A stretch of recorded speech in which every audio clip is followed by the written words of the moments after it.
Bwana Yesu asifiwe. Hebu nione kwa mikono. Bwana Yesu asifiwe.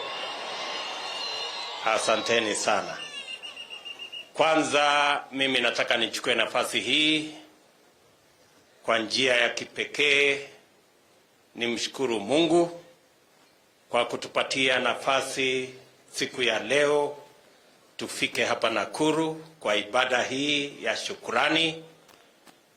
Niwashukuru viongozi wote wa kaunti yetu Nakuru wakiongozwa na gavana wetu Mama Kehekamboro kwa kupanga pamoja na viongozi wa kanisa hapa ili tuwe na ibada hii ya shukrani. Kwa kweli mahali tumetoka tuko na sababu nyingi ya kumshukuru Mungu mahali ametufikisha.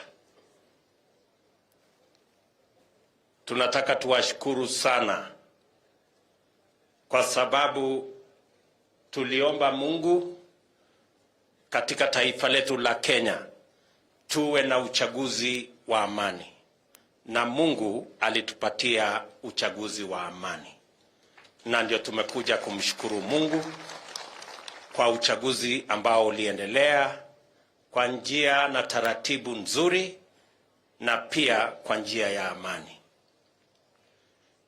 Tulimuomba Mungu pia atusaidie ili tuweze kupata kukubalika pamoja na nyinyi kama viongozi, kama wananchi wa hapa Nakuru na sehemu nyingi za Kenya. Na Mungu amefanya hivyo. Leo tuko na governor hapa Nakuru, tuko na senator, mama county, wabunge na MCAs wengi ambao wamechaguliwa pamoja na sisi. Tumekuja hapa Nakuru kumshukuru Mungu na vile vile kuwashukuru ninyi wananchi wa Nakuru County. Asanteni sana. Hii ni Jumapili yetu ya 3 tangu tuwe na uchaguzi, na ni ibada yetu ya kwanza katika bonde la Ufa. Sisi wote kama wakaaji hasa wa bonde hii la Ufa tunashukuru Mungu sana kwa sababu watu wengi katika taifa letu la Kenya walikuwa wanataka kujua ni nini itafanyika katika bonde hii la Ufa, kwa sababu manabii wa uongo walikuwa wengi. Lakini kwa sababu tunamwabudu Mungu aliye hai, bonde la Ufa iko na amani na Kenya iko na amani. And that is why we have a reason to thank God. Tuko na sababu ya kumshukuru Mungu. Kuna manabii wengi walisema ya kwamba mambo hayatakuwa sawa. Walihubiri mambo mengi ya ukabila na chuki. Lakini Mungu ametufanya tukafanya kazi ya uchaguzi kwa amani, na Mungu ametupatia ushindi. Watu wa Nakuru, mimi nasimama hapa mbele yenu kwa niaba yetu sisi wote tuliochaguliwa kuwashukuru sana watu wa Nakuru kwa imani yenu, kwa kura zenu, na kwa kutupatia nafasi ili tuweze kuongoza katika nyadhifa mbalimbali katika taifa letu la Kenya. Na washukuru zaidi watu wa sehemu hii, hasa Njoro hapa Molo. Kulikuwa na uchochezi mwingi wa mambo ya ukabila na mambo ya chuki na wale waliojaribu kutupiganisha. Lakini nyinyi watu wa Nakuru mumedhihirisha mambo ya Mathayo 5:9 inayosema heri wapatanishi kwa sababu wataitwa wana wa Mungu. mumeweka amani. Nakuru mumeunganika, watu kutoka jamii mbalimbali, watu kutoka sehemu mbalimbali, na mkaishi pamoja na mkapiga kura pamoja na mkapiga kura kwa amani bila ya kujali mirengo ya kisiasa. Mimi nasimama mbele yenu kwa niaba ya hawa viongozi wengine kuwaambia watu wa Nakuru asanteni sana, shukrani nyingi, na tunawapenda sana. I want to say without fear of any contradiction that Nakuru, you have made Kenya proud. You have voted peacefully across party lines, and you have refused to be drawn into hate and tribalism. You have stood firm and lived together, and we have come here to celebrate you and to thank you and to tell you we will not let you down. We will work for you as those of us who have been elected. Hapa Kihingo ndio mahali inasemekana hapo kwa mlango. Tumekuja kuingia leo hii kutumia hii mlango ya Kihingo hapa Nakuru. Na mimi vile niliwahakikishia kwa niaba ya ndugu zetu hawa ya kwamba nia yetu na mpango yetu ni kupeleka taifa letu mbele, na tutafanya hivyo tukishirikiana, tukifanya kazi pamoja na tukiweka amani. Na nawashukuru sana, mumetimiza sehemu yenu, mumeweka amani, mumepiga kura kwa ujasiri na hekima kubwa, na mimi nataka niwahakikishie sehemu iliyobaki ni yetu sisi tuliopatiwa nafasi ya uongozi, na hiyo kazi tutawafanyia. Mambo mengi yametajwa na mjumbe wenu Mama Charity Kadhambi. Mambo ya barabara nimeyasikia, kwa sababu mambo mengi ya barabara tulianza pamoja na nyinyi sehemu hii. Mimi nataka niwahakikishie watu wa Nakuru, kwanza zile barabara zote ambazo tayari ziko katika mipango yetu ambaye ilikwama, tayari tumeanza kuzungumza na wale wote ambao wanahusika ili tuanze hapo kwa mambo ya stalled projects. Tayari tunazikadiria, na kufikia mahali ilipofika sasa katika taifa letu la Kenya, tuko na stalled projects ambayo ni karibu ya bilioni 500, na tumesema ya kwamba hapo ndipo tutakapoanza kuhakikisha ya kwamba tunatengeneza mpango ambayo itatupatia bilioni 500 kukamilisha hizo miradi zote, zikiweko barabara zenu za hapa Njoro na barabara za Nakuru. Kwa hivyo, Madam Kadhambi and all the other leaders who are here and all other constituencies in Kenya, our first assignment as an administration is to relieve the stress of many contractors who are holding pending bills on many projects that have stalled. We have close to 500 billion shillings of projects that are stalled, and we have agreed that we are going to start there so that we can complete all the projects that are already in the pipeline, because government is continuous, and we must do that as the beginning of where we want to go. Tuko na mpango ambayo tulikubaliana na wananchi wa Kenya, na ndio wakatuchagua, na tuko tayari baada ya kesho tukienda mbele tuhakikisha kwamba hiyo mpango tunaweka. Nataka niwaulize wakulima wote, vile governor wetu Susan amesema, tutashirikiana na county government kuanzia miezi 1-2 ijayo kuanza kupunguza gharama ya mbegu na mbolea. Tayari tunazungumza na wale ambao wanahusika, hata tukingojea, kwa sababu kupunguza gharama ya maisha ni ya muhimu sana kwa kila Mkenya, na njia ya kupunguza gharama ya maisha ni kumsaidia mkulima azalishe chakula zaidi. And that is our approach. We are going to work with counties so that we can reduce the cost of seeds, the cost of fertilizer, the cost of pesticides, so that we can enable our farmers to produce more, so that we can begin the journey to reduce the cost of living in Kenya.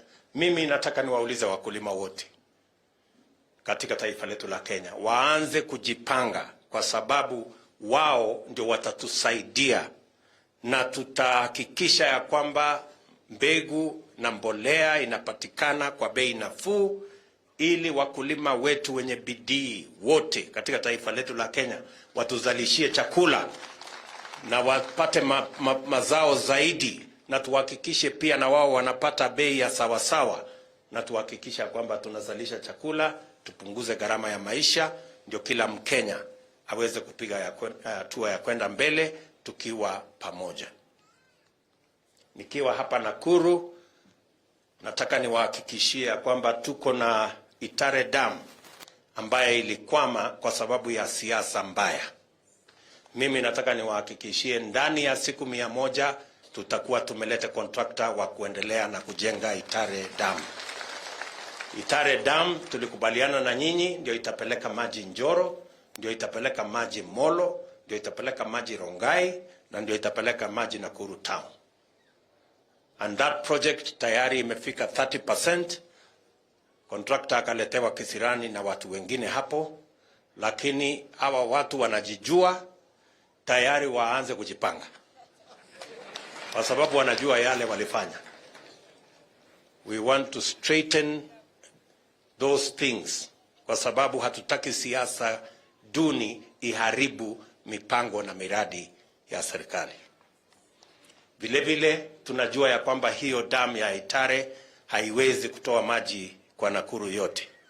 Bado tutaketi chini na county government ndio tuone sehemu ingine 2-3 ambayo tunaweza kuweka damu, ili tuweze kuongeza maji, kwa sababu vile mambo yalivyo tunaelekea sasa katika mambo ya irrigation, and therefore water is going to be a very important tool in the delivery of our agricultural production, and also in matters to do with dairy, in matters to do with livestock, ndio tuweze kuendelea mbele tukiwa pamoja. Vile vile nataka niwaambie watu wa Nakuru, vile nilisema wakati tulikuwa katika ile economic forum ambayo tulikuwa nayo hapa Nakuru, tuko na mradi ambayo pia ilikwama ya milk coolers. Nataka nimwambie governor wetu hapa aanze kujipanga, kwa sababu tutawapatia milk coolers 25 mpya ambayo itakuja Nakuru County hii, na hiyo kazi itafanyika katika miezi 2-3 ambayo inakuja. Hiyo program ilikuweko, lakini kwa sababu ya uzembe ya watu wengine kule ndani, hiyo program ilikwama. Hiyo kazi najua mahali nitaenda kuikwamua. Kuna barua moja tu na kuandika na hiyo mambo itaisha. Tunaelewana?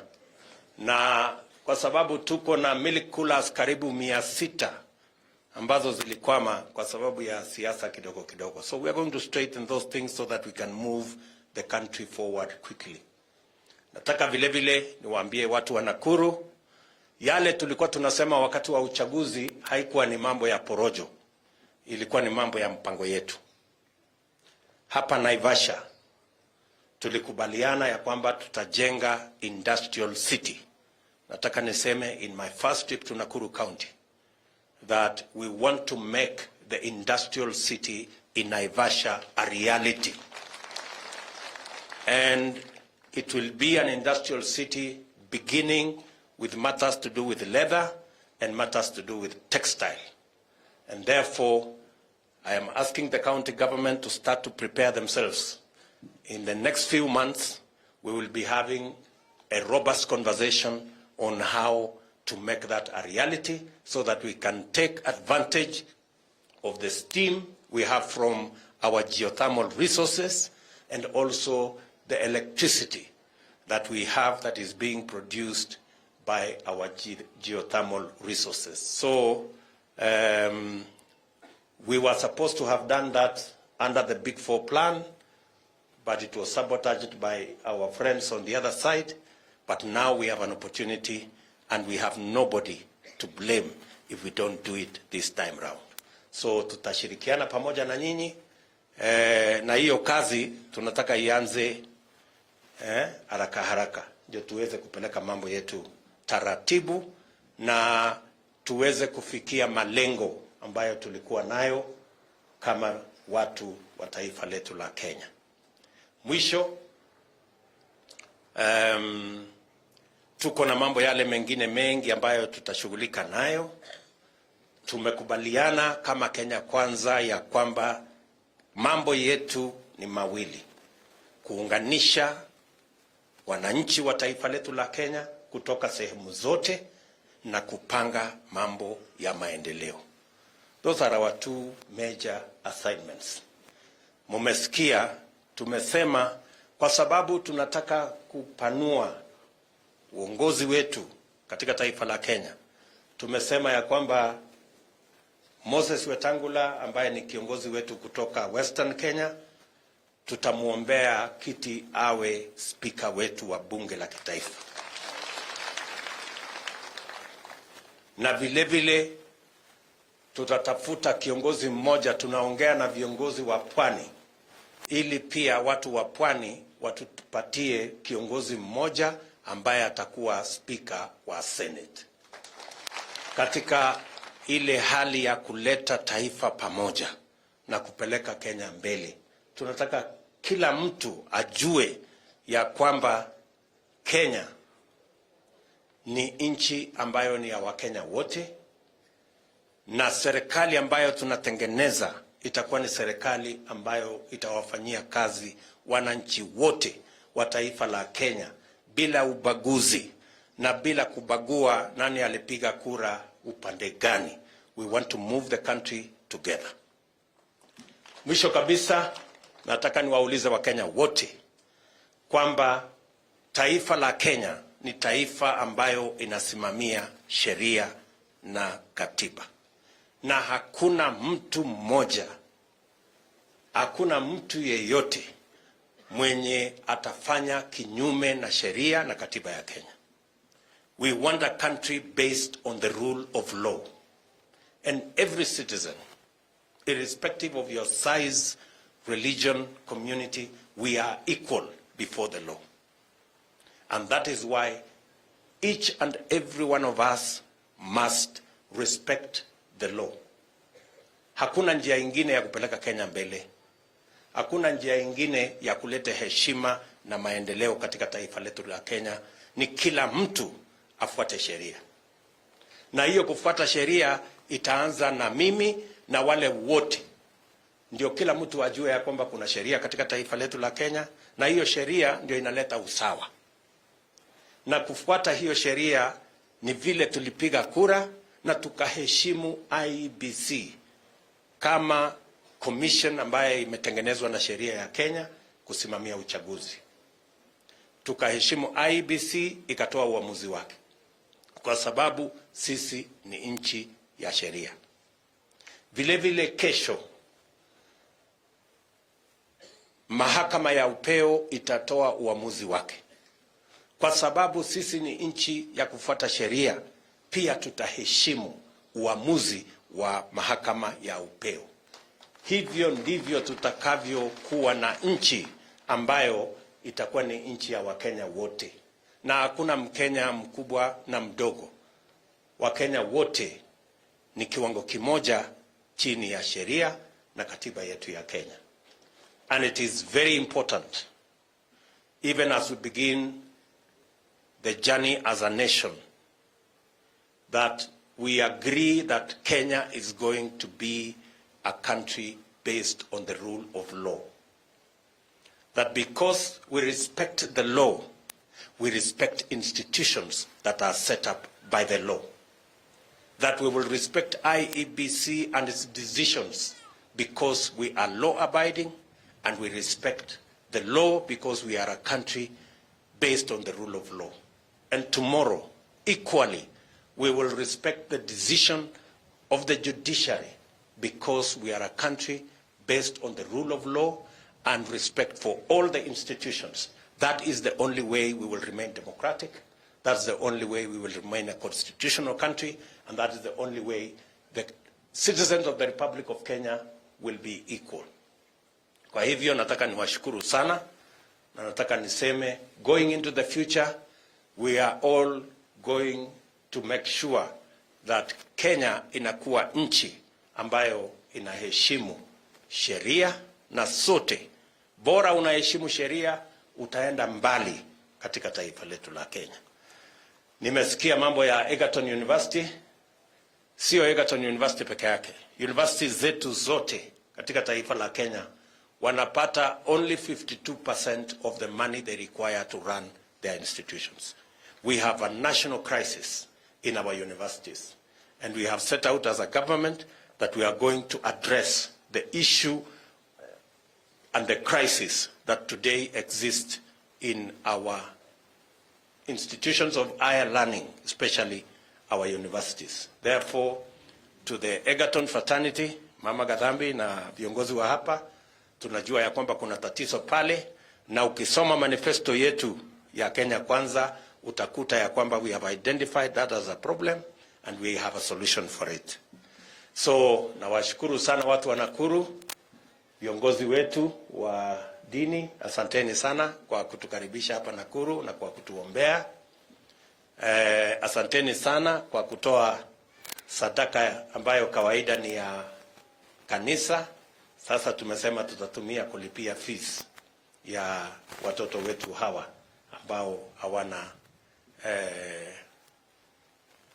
ambao wako mapato ya wazazi wao iko chini. So mwalimu, tumekubaliana na Mama Kadhambi ya kwamba mkate na hiyo ingine sisi tutanunua. Ile pesa yote ambayo imepatikana hapo, na nitakuongezea another 500,000 iende ilipe school fees. Iende ilipe school fees ya watoto hawa. Si ndio? Sawa mwalimu? Asanteni sana kwa kutupatia uwanja wenu tuweze kutumia kwa maombi haya. Vile vile viongozi wa kanisa la AIPCA hapa Njoro walikuwa wameniuliza siku ingine maneno